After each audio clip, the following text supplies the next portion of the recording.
Les archives départementales, en fait, il y a deux choses. Il y a les archives administratives classiques qui sont assez conséquentes, qui représentent un linéaire très important, qui ne sont pas utilisées ou consultées tous les jours par le public, et donc qui ont une valeur administrative, mais pas forcément une valeur d'exposition.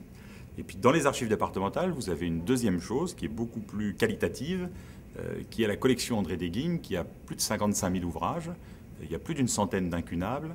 Et là, ce sont des ouvrages qui peuvent être exposés au public, qui ont une vraie valeur et qui doivent être mis à la disposition du public pour être consultés. C'est du niveau de la Bibliothèque nationale de France, c'est de ce niveau-là. Et ça, effectivement, aujourd'hui, à Nanterre, c'est pas possible. Et là, on a un site prestigieux qui est en relation avec le niveau de cette collection qui aujourd'hui sommeille un petit peu dans les archives départementales de Nanterre. Ce lieu est en fait abandonné depuis 2007-2008. C'était la Direction générale de l'armement qui était présente à cet endroit. Cette caserne, c'est un bâtiment Charles X pour partie. Et effectivement, aujourd'hui, il est vide. Donc ça fait 4 ans qu'il est vide et que l'État cherche à s'en séparer pour financer, parce qu'en fait, le produit de la vente va servir à financer une partie du regroupement des activités militaires près de Ballard, un peu le Pentagone à la française.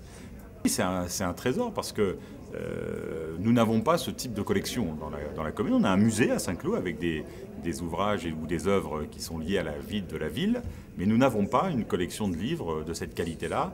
Et c'est vrai que le jour où elles seront installées dans ce bâtiment adossé au domaine national de Saint-Cloud, ça sera une très très belle opportunité pour la ville. Il faudra aménager les conditions d'accès parce qu'aujourd'hui c'est un lieu qui est difficilement accessible pour les piétons, pour les vélos et même quand on est en voiture.